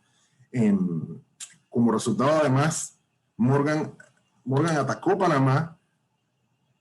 Tenemos una buena idea de que él ya sabía que Inglaterra y España habían firmado la paz, porque él atacó Panamá. Él no era un pirata, él era en verdad un corsario. Él tenía una patente de corso, y entonces las cosas, ya que había esta paz firmada, y España quería tener tranquila, Inglaterra quería tener tranquila España, se le arrestó y se lo llevaron a Inglaterra preso para, digamos que, apaciguar los ánimos de la corona española, pero en verdad allá lo que sucedió fue un castigo muy en verdad no le hicieron nada, y en 1675 regresó a Jamaica como caballero, nombrado caballero y como gobernador de la isla. El título es vicegobernador de la isla, pero eso es porque el gobernador de verdad siempre residía en Londres, así que el que estaba en campo era el vicegobernador, pero era, para todos los efectos, era el gobernador de la isla. Y regresó ahí, irónicamente, a dedicarse a perseguir piratas. Y ahí muere rico y gordo, como dijo el doctor Hanselman, en 1688. El ataque de Morgan a Panamá y la reunión de esta gran flota de piratas marcó el fin de la época de los corsarios de Jamaica, por lo menos. De ahí en adelante no se verían más ataques, no habría más un almirante pirata con una flota de piratas a nombre de la corona inglesa, sino que ya serían, las guerras ya serían conducidas por barcos de la Armada Británica a nombre de la corona y por conflictos militares. La piratería continuó, pero ya no, por lo menos no abiertamente sancionada por la corona. Y bueno, con este último ataque se dio la paz con Inglaterra hasta la próxima guerra, porque Inglaterra y España en el siglo XVIII, su mejor deporte era estar en guerra los unos con los otros. En Panamá, y me parece que esa guerra, la próxima guerra fue la Guerra de Sucesión, que empezó en 1702, así que ni 30 años estuvieron en paz. En Panamá, a Pérez de Guzmán se le llevó a juicio básicamente se le acusaba de tres cosas: haber regado la defensa del río, haber permitido que los piratas llegaran, haber perdido la batalla de Matasnillo y haber quemado la ciudad. Pero él se defendió muy bien, consiguió un buen abogado que lo defendió y explicó con lujo de detalles en el juicio de residencia que se hizo lo que se pudo. Pérez de Guzmán, él ordenó a su gente a que detuvieran a los piratas en el río, y sin embargo el miedo que les oprimía los hizo salir huyendo, al punto que a uno de los que salió huyendo el día del ataque estaba amarrado en el cepo en la mitad de la plaza por gallina, así dice la documentación. Simón González estuvo amarrado por gallina en el cepo de la Plaza Mayor. Lo que sí hizo mal es, Pérez de Guzmán fue escoger el sitio de la batalla. Se piensa que fue que escogió esta planicie abajo para poder darle espacio para moverse a su caballería, pero de nada sirvió. Y lo que sí es cierto es que la ciudad se quemó innecesariamente. A pesar de que él no estaba seguro, no sabía de las intenciones de Morgan, Morgan jamás pudo venir a tomar la ciudad como posesión británica. Morgan sabía de la paz en Inglaterra, además eso no le interesaba, él simplemente venía a saquear, robar y llevarse su botín. Él sabía que él no tenía los hombres ni los recursos para mantener una campaña de conquista en el corazón del territorio español. No toda la ciudad se quemó, como les dije antes, quedaron por lo menos las casas reales donde fue el juicio de residencia de Guzmán, y por lo menos la iglesia de la Merced y la de San José y muchas casas del suburbio. De hecho, la iglesia de la Merced fue donde Morgan estableció su cuartel para hacer sus pillerías durante el mes que estuvo acá. Y bueno, la ayuda, una vez que se mandan las cartas a la velocidad de esa época, la ayuda llegó a Panamá en abril del 71, y el nuevo presidente llega de España a finales, en noviembre de ese año, con la tarea de reconstruir la ciudad, mudar la ciudad de hecho, y reconstruir el San Lorenzo. El ataque a la ciudad de Panamá fue sin duda la tragedia más devastadora, con mayor cantidad de víctimas y pérdida de propiedad que ha visto la ciudad en toda su historia, incluido hasta el siglo XX. La cantidad de muertos solamente se le compara a lo que estamos viviendo hoy en día con la pandemia del coronavirus. Pero sí, murieron, se estima, las fuentes españolas dicen que murieron entre 3 y 5 mil personas, no solamente por la guerra y la batalla, sino también por las enfermedades y la hambruna que hubo después del ataque, porque la gente quedó literalmente sin qué comer. Y bueno, al final esto termina con la mudanza y fundación de nuestra ciudad, la actual, en el sitio de Lancón, lo cual conocemos como San Felipe, el casco antiguo, 2 años después de donde nuestra historia ha continuado. Nuestra historia no terminó en el 71, sino que simplemente continuó, se mudó de lugar, pero los sobrevivientes fundaron la nueva ciudad y son nuestros antecesores directos. Yo quiero terminar con esta frase de Antonio Fernández de Córdoba, que no exculpa, pero explica qué fue lo que pasó y deja bien parados a los panameños. Cuando él dice que esta gente, llegando a medir la espada en campaña rasa, con más de 2.000 soldados, de 2.000 hombres soldados todos, a vista de una presa tan rica, fácilmente se puede creer cuál sería el suceso y soy obligado a decir a vuestra excelencia, él escribía al conde de Medellín, en abono de estos vecinos que no merecen ser difamados. Porque gente que en su vida ha tratado más que en sus negocios, sin ser soldados de profesión, no parecen estar obligados a más de lo que hicieron, que fue abandonar sus casas y haciendas e ir donde los llevaron embistiendo con mucho obrero enemigo. O sea, los panameños dieron la cara, pelearon con más coraje que disciplina militar y perdieron, pero me parece que con su honor bastante intacto. Muchas gracias y con esto yo termino. Muchísimas gracias, doctor Mendizábal. La verdad que ha sido un recorrido bastante interesante de lo que sucedió un día como hoy hace 350 años. Pasamos al espacio de preguntas y respuestas y nos quedamos con usted mismo, doctor Mendizábal. Voy a hacer dos preguntas en uno. Pregunta un oyente, ¿por qué usted cree que este momento histórico es tan recordado y tan repetido en la historia panameña? ¿Y dónde queda el Cerro de los Bucaneros? ¿O se sabe exactamente o si existe todavía el Cerro de los Bucaneros? No sé, esa es una buena pregunta. Yo desde niño estoy oyendo del ataque del pirata Morgan a la ciudad de Panamá. Me imagino que fue es un evento tan traumático como lo acabamos de ver, que todo el mundo lo recuerda y dejó marcada la historia de la ciudad para siempre, como seguramente lo será la invasión de 1989, por ejemplo. Entonces, yo pienso que es eso. Murió muchísima gente, proporcionalmente casi la mitad de la población de la ciudad, y por eso todos los panameños conocemos de la historia del pirata Morgan. Además de que, tú sabes, digamos que tuvimos el privilegio de ser atacados por uno de los piratas más famosos del Caribe, y desde el siglo XVII, entonces, pues su fama, la fama de él y la de la ciudad de Panamá, que era famosa por rica en esa época, se juntaron y bueno, estuvimos involucrados fuimos los protagonistas de ese ataque, ¿no? La otra pregunta era, el Cerro de los Bucaneros, no, la verdad no sabría decirles, eso depende de dónde pasaba el camino de cruces, que fue por donde bajaron los piratas. Dicen que también fue el Cerro del Avance, que así llamaron al cerro donde los piratas vieron por primera vez la ciudad de Panamá, pero no sabría decirles dónde fue. Yo no sé si el nombre de la barriada del Avance por allá por Villa de las Fuentes tendrá algo que ver, pero hay muchos cerros que serían buenos candidatos para poder ver la ciudad. Por lo menos la Torre de Panamá Viejo desde allá arriba. Okay. Muchísimas gracias.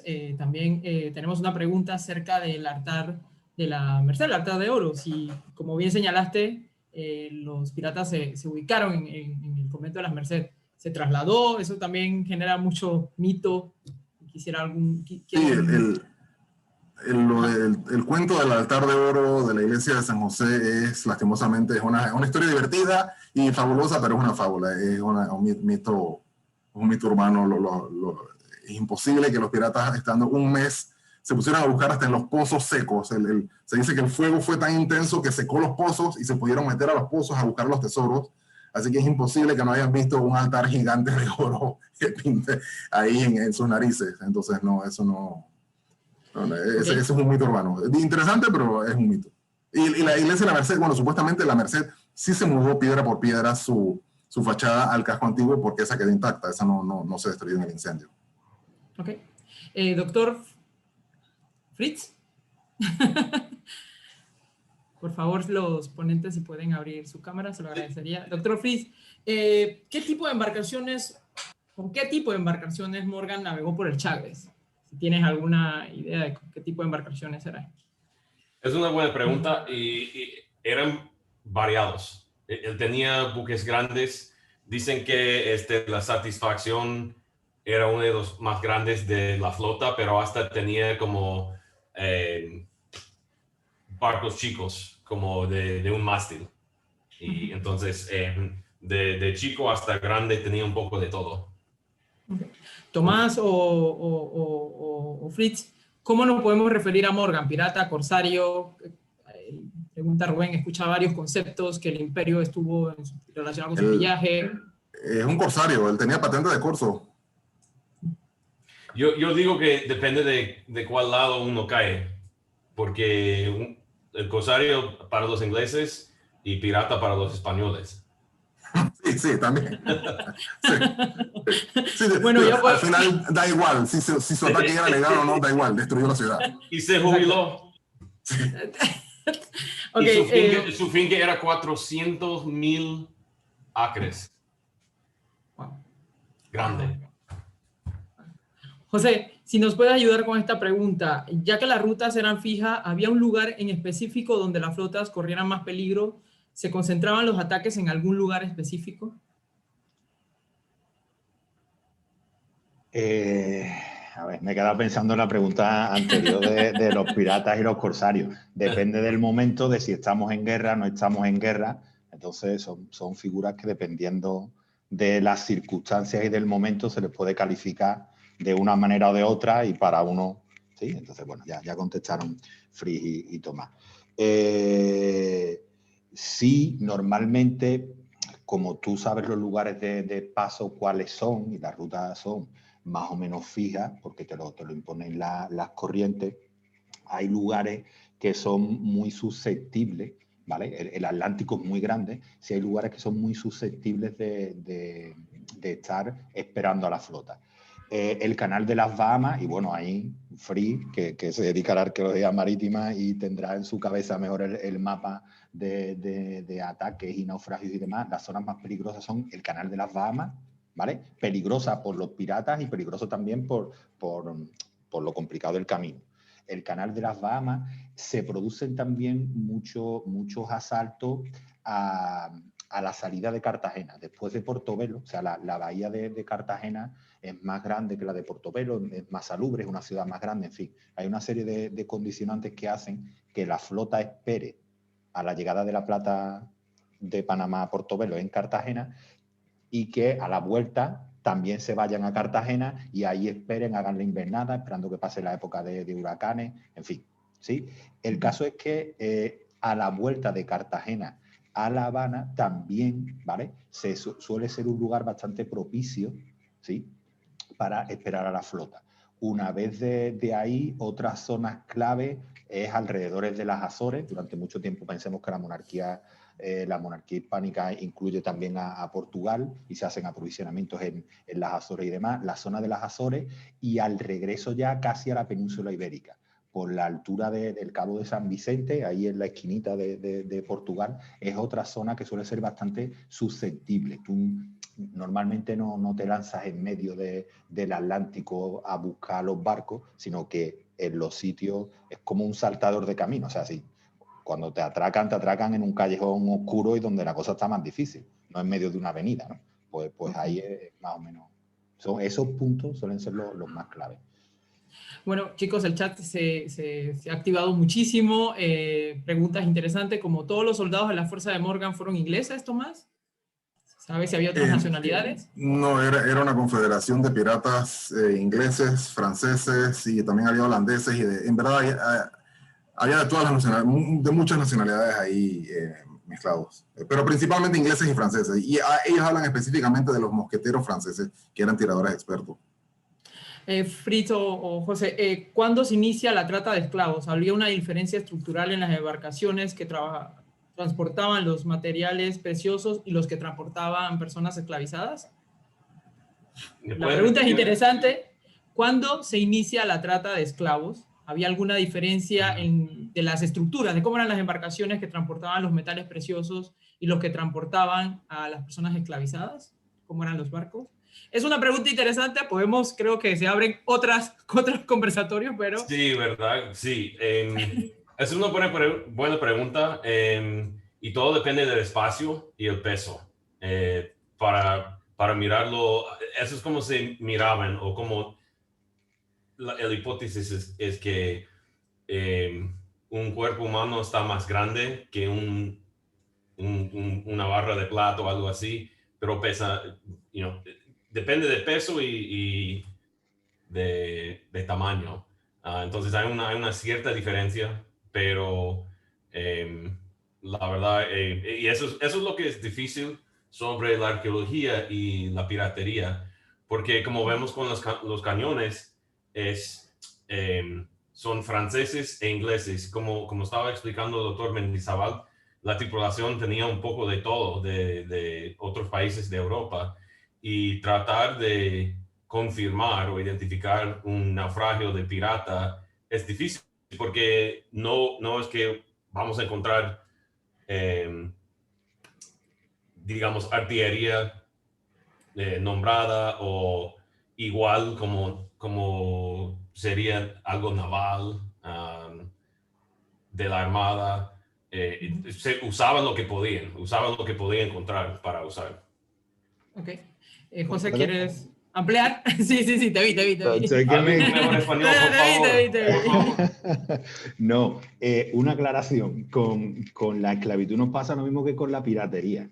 Todos Claro. identificamos piratería con Caribe y la América colonial, y la esclavitud con la gran trata esclavista atlántica que se da a partir del siglo XVI. La esclavitud, la piratería es tan antigua como el comercio, y la esclavitud es tan antigua como la guerra. Se esclaviza al vencido, se esclaviza desde la noche de los tiempos, y la esclavitud no es algo que aplique solo al territorio americano, a África, ni a un determinado fenotipo o color de piel, además. Entonces, cuando se habla de la trata, imagino que la pregunta va encaminada de cuando empieza la trata de africanos esclavizados que son llevados a América, ¿vale? Pero sí, perdón, pero que soy tiquismiqui, sí quería hacer esa aclaración. Y después, claro, va a depender de la época. Un barco mercante del siglo XVI no es igual que un barco mercante del siglo XVIII. Un barco que transporta esclavos en el siglo XVI no es igual que un barco que transporta esclavos del siglo XVIII, porque es que han cambiado las técnicas de construcción de barcos, y sí, entonces evoluciona como cualquier otra cosa. No son exactamente iguales que los barcos mercantes, porque además y hay un montón de grabados de época a quien le interesa, hay muy buenas páginas web con base de datos y demás al respecto, sobre eso.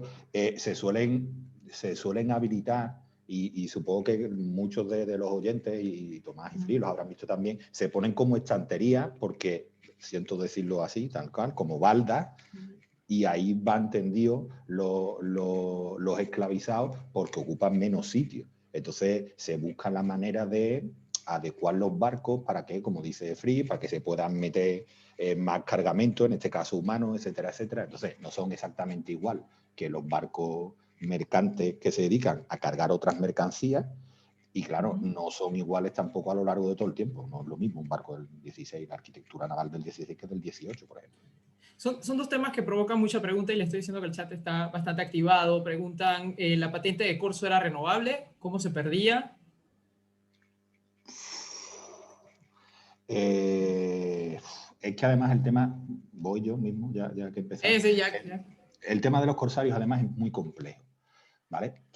Un corsario es un pirata, ¿vale? Un particular que tiene un contrato, digamos, para hacer pillaje a los enemigos de. Pero volvemos a lo que decíamos antes, de dónde empieza el pirata y acaba el corsario. Tú puedes estar haciendo algo que a sabiendas es ilegal, tú puedes estar atacando a una ciudad o un barco. Tú eres inglés y atacas a un barco español sabiendo que hay paz, o al contrario, que hay corsarios españoles también. Y tú ya sabes que es paz. Ahora ve tú, rey de España o rey de Gran Bretaña, y le protestas a tu homólogo que te ha atacado alguien eximiendo una patente de corso que en realidad no debería estar en vigor porque ya hemos firmado la paz, y el otro te dice, yo no me enteré porque estoy en la otra punta del mundo. ¿Cómo se arregla eso? Entonces es muy difícil. Otra cosa que sabemos, y para el 18, en el ámbito, por ejemplo, del Caribe, sabemos que muchas veces lo que hay son falsos corsarios, y hay algún que otro caso, por ejemplo, muy sonado, que yo sí recuerdo haber leído en Puerto Rico, y es que en realidad son contrabandistas. Es decir, tú, como hay un monopolio comercial y no puedes comerciar a no ser que sea con los comerciantes españoles y tal, sabemos que hay puertos de la corona española, puertos de la América española, en la que un sujeto X que tiene una patente de corso, que ha pagado, vuelve al puerto, en este caso, estoy pensando en un caso particular, vuelve al puerto de San Juan, en Puerto Rico, diciendo, traigo un cargamento de X o Y cosas que transportaba un buque inglés que yo he capturado, lo subastamos, lo repartimos y tal, y en realidad sabemos que ese cargamento no pertenece a ningún buque que sea apresado. Ese señor con su barco lo que ha hecho es ir a San Tomás o cualquier puerto inglés, holandés o de donde sea, ha comprado ese cargamento y utiliza la patente de corso para, igual que blanqueamos dinero, pues está blanqueando mercancía que en realidad entra de contrabando. Entonces el tema de los corsarios también tiene su complejidad. ¿Vale? Hay una pregunta que me gustaría, y porque la han hecho varios participantes, y es, me gustaría las dos opiniones, la de Tomás y la del doctor Espinosa. ¿España descuidó a Panamá militarmente hablando? Primero Tomás, ¿qué tú crees? Bueno, digo, en cierto sentido, o sea, los defensores hicieron lo que pudieron, pero en cierto sentido sí, porque tú lees en la documentación están las constantes quejas de uno tras otro castellano del San Lorenzo y los presidentes de la Audiencia de Panamá diciéndole a las autoridades, a la corona en Madrid, oye, necesito dinero, hay que defender el Chagres, ya Drake se nos intentó meter una vez por aquí, hay que fortificar esto. Y sobre todo en el caso del San Lorenzo, la documentación es vasta a lo largo de todo el siglo XVII. Los presidentes de las audiencias y los castellanos de San Lorenzo quejándose de que el San Lorenzo se cayó, el San Lorenzo no sirve, el San Lorenzo aquí no se puede defender nada, al punto que cuando llega Morgan a atacar el San Lorenzo, eso era una fortificación de madera y tierra, de fajina, como dicen ellos, no era una fortaleza de cal y canto, ahí lo que había era cualquier cosa, y por eso la reventaron, quemaron la casa del castellano que estaba adentro, que era de paja. Y parece que hubo también mala suerte, hubo un accidente con un cañón pedrero de bronce que estalló, que estaba en uno de los baluartes, pero los baluartes eran de tierra y madera, entonces el cañón estalla y queda un boquete abierto ahí por donde se podían meter los piratas. Entonces, en ese sentido, hubo descuido, pero es que también, como dijo José, el Caribe era tan vasto, el Imperio Español era tan vasto que simplemente ellos no se daban abasto para poder fortificar todo a la vez. Claro, es que el punto es ese, ¿no? Yo creo que hemos coincidido los tres a la hora de plantear este asunto, ¿no? Fritz, Tomás y yo. Es que no nos hacemos a la idea, primero, de lo tremendamente enorme, lo inabarcable que son los territorios americanos. Y tampoco nos hacemos a la idea de que estamos hablando del siglo XVI, XVII, XVIII, que son estados muy precarios, con recursos muy precarios, con poblaciones que hay poca población. O sea, que si tú dejas que, por ejemplo, todo el mundo se te vaya a América, España se queda vacía. Y hay que controlar la gente que va. Entonces, ¿cómo controlas? ¿Cómo haces? Y además eso tiene unos costes enormes y eso da para otra charla. Y además, cuando se financia todas esas fortificaciones, todos esos soldados, ¿sí? Y tenemos la imagen de que hoy día en el Caribe vemos todos esos castillos, como los que yo presentaba en la foto, que unas fotos son de Panamá, otras de San Juan, otras de Cartagena, pero en realidad esas son de mediados del 18. Y levantar todas esas fortificaciones y reestructurar todo el sistema defensivo, a la larga, le provoca a España una crisis que termina derivando en las independencias luego. ¿Sí? Sí. Entonces en el 16, perdón, que hablo mucho y no te debo hablar, Tomás. No, perdón, nada más quería añadir que aparte de todos esos costos acá, estaban las constantes guerras en Europa. Claro. O sea, es que no hay plata para tanto. Y es más fácil, y eso apuntaba yo un poco cuando hablaba, o sea, solemos pensar en los piratas, en la flota, se asaltan más ciudades que flotas. Es más fácil tomar una ciudad en esa época que una flota. Las flotas van muy protegidas porque van mucha plata, pero las ciudades coloniales del 16, 17 son 100, 50, 200 personas y después pobladitos nativos por ahí, esclavizados por otro lado, ¿vale? Pero que no pensemos en esas grandes urbes del México colonial, Lima, que la mayoría de ciudades son casitas y ciudades de juguete con unos cuantos de tipos ahí viendo qué hacen para defenderlo. Y esa diferencia se puede comparar entre lo que hizo Drake y Morgan en menos de 100 años. El asunto económico. Drake solo saqueó a Venta de Cruces y en 1596, cuando él murió, no pudo conquistar a Portobelo. Entonces, 70 años luego, Morgan baila y gana fácilmente. Y es porque no hay recursos. O sea, esa gente, digamos, alguien que era soldado, podría estar vendiendo pan en la calle para tratar de ganar su plata, porque hasta, bueno, José me puede corregir, pero como 5 o 6 meses sin pago por Y su años. trabajo de soldado. Y años. O sea, nos sorprenderíamos si nos pusiésemos a analizar, ¿vale? Y vemos cosas como que en pleno 18 y ya en la época de reforma formal y demás, soldados que tienen que vender el uniforme, soldados que se empeñan con la gente de las tiendas de abarrotes y demás porque no les llega la paga, o sea, no meses, sino salarios. Soldados que en realidad no están en los cuarteles, sino que se dedican a vivir, tienen sus huertitos, están perdidos en medio de la nada. Imagínense, ¿no? En el Chagre hay un fuerte en medio de la nada y que van a estar todos uniformados todo el día esperando, se están buscando la vida. Entonces, como siempre, sobrevaloramos muchas veces. Como siempre, el tiempo es nuestro más cruel enemigo. Así que las otras preguntas vamos a tratar de ir respondiéndola a los correos electrónicos. Quedamos con los nombres de las personas y las preguntas.